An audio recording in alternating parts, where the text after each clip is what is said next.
Namaskar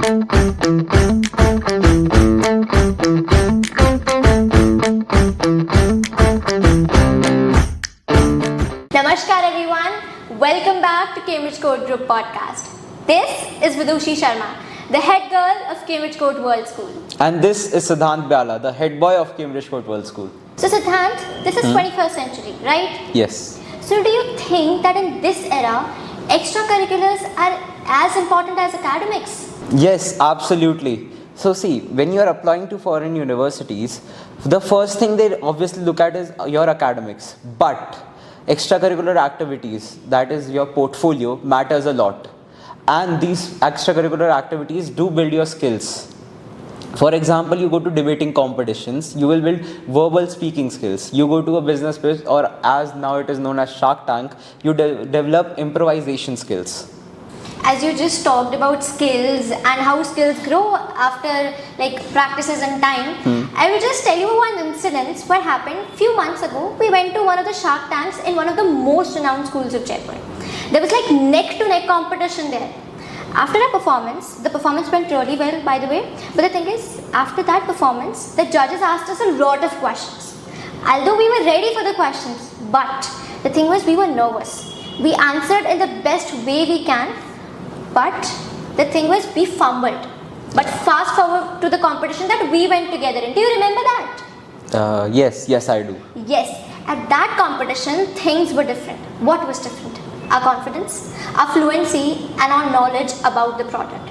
You will not believe, Siddhant, the time he asked that, "Beta, बाकी सब तो ठीक है, पर आपका product क्या करता है?" We were at the verge of crying. But we did not. Yes. We just buckled up the courage and confidence. We came on the center of the stage and we explained him in the most simplest and elaborative manner we can. And you will not believe that at the end of the competition, he appreciated us for our confidence and also for our fluency. So this is not of the same competition, but we went together. We went onto the stage and the judges were actual entrepreneurs with a lot of experience. So they were asking us very nice questions. One of the questions was about a feedback board that gives us information about our product. So he asked, how do you send the information to the mobile phone? And she went on to the stage and was like, "Sir, you see this? Sir, please sir, see this? Idhar se jata hai information." And the judge was scared. He really was scared. I was like, why Vidushi, why did you do that? What was going on in your mind at that moment? So the thing is, when he asked us a lot of questions, I was like, yes, somebody wants to know about our product, so I have to be that energetic to explain him in the most simplest yet most practical manner. So I was telling him that this is the port, this is how it works, both mechanically and how it will going to work in future as well. So that was the time when I was at that energy level that I was just, telling him in the most innovative and enthusiastic manner that this is our product and you should do this with it, it is done by the product. So yes, that was me at point of time. I was so engrossed in that competition and that performance that I was just so hyped up with it. So Siddhant, we are talking about business pitches and Shark Tank. So I guess you belong to a business family?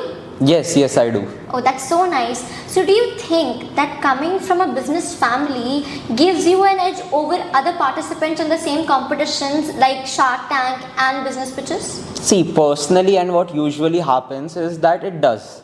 Because from a very early age, children of the family, a business family, get involved in the business. But there are situations when the family is not willing to involve them. They are like, "Abhi tu pad le, abhi mat lag in kaam mein, baad mein lag jaiyo." But the thing is, even in that case scenario, they grow because problems from the business come home and they get a lot of skills of problem solving, and adaptability is great in those situations. And the fact that I am a part of my business, I am very proud and I am very grateful towards my family for this.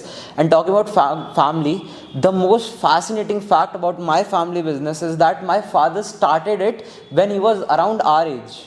Okay, that's amazing. As you just told about how age isn't a burden or a boundary in becoming something, I just remembered a film, The Intern. Have you seen it? Yes, I have. If somebody has not seen the movie The Intern, I'll strongly recommend them to see it because the movie tells a lot about life. I mean, the movie is about a 70-year-old person being an intern in an office of a person younger than him. I mean, this tells about how humble, how grounded, how adaptable that person was. And not just this, I mean, a random advertisement came to him and it became an opportunity for him to learn and adapt in the surrounding. So it was something very commendable about that movie, and how a 70-year-old person was so flexible to be around people younger than him and takes orders from them. So while you are on the topic of opportunities, I'll talk about unexpected opportunities. Have you seen the movie Forrest Gump? No, I don't think You, so. you haven't seen Forrest Gump? No. Kabhi nahi. Not even in reels. Okay, it's fine. I'll tell you two of my favorite incidents of this movie that are of unexpected opportunities. So it's about how he pays tribute to his best friend who dies in war. So his best friend loves shrimp. He is a whole book about shrimps. Okay, so he starts a business, makes it a multi-million dollar business, sells it, and then invests that money in the stock market when Apple share had just been released. Then my second favorite incident is when he is recovering from that war, he starts playing table tennis. And he was playing so fabulously. He was recruited by the American organization for table tennis, the national team. He played for Olympics and won there as well. So, as you just talked about how life gives you a lot of difficulties in your way when you're achieving your dream, I just remembered a film, 12th Fail. Have you seen it? Yes, I have, because unlike certain people, I do watch movies. Okay, so I guess 12th Fail has taught me a lot of things.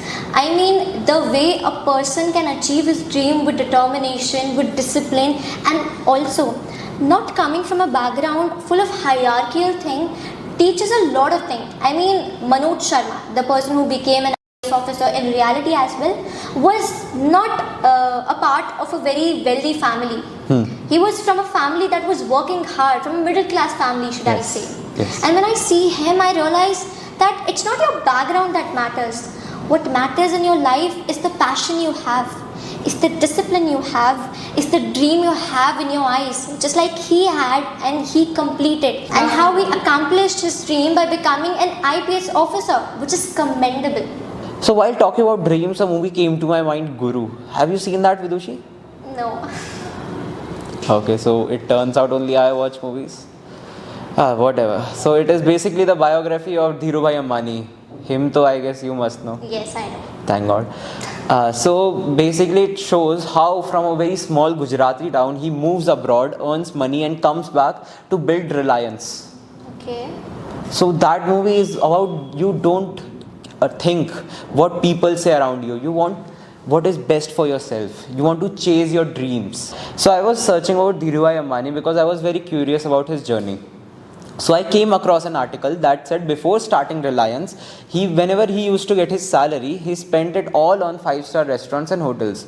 So the headline was this. So I was like very weird. It was very weird to me, like how a person like him who is earning salary will spend all of the money on 5-star hotels when he has a family to take care of. So I opened the article and then I got to know that it was because of networking.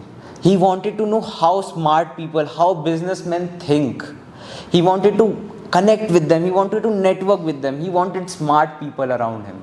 So basically, sometimes investing your money in a cup of tea is also not a waste of your money. Yes. You're learning something out of the people you're hanging out with. And it is also said that 4 people around you describes your personality. So certainly it depends on us with whom we hang out. And in today's generation, it is very important to note that we waste our money in commodities like food, like clothes, and we do not learn out of something. If like Dhirubhai Ambani, we invest our money with the people, with quality people who have so much more knowledge than us, it will genuinely create an impact in our lives. So yes, it is something to learn from him. Yes, it is actually. I was going to come to this point next. Actually, I wanted to talk about how our circle, how our friend group develops us as a character.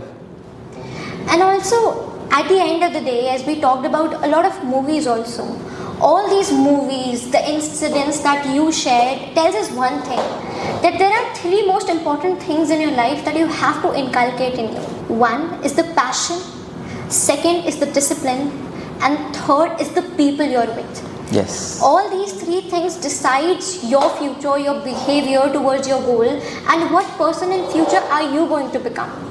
So certainly at the end of the day, I will just say that be passionate, be disciplined, and hang around people that genuinely cares about you, and you learn something out of them. Absolutely agree. So this was Vidushi Sharma. And this was Siddhant Vyala. Signing off for now. Stay tuned for our next video. For sure.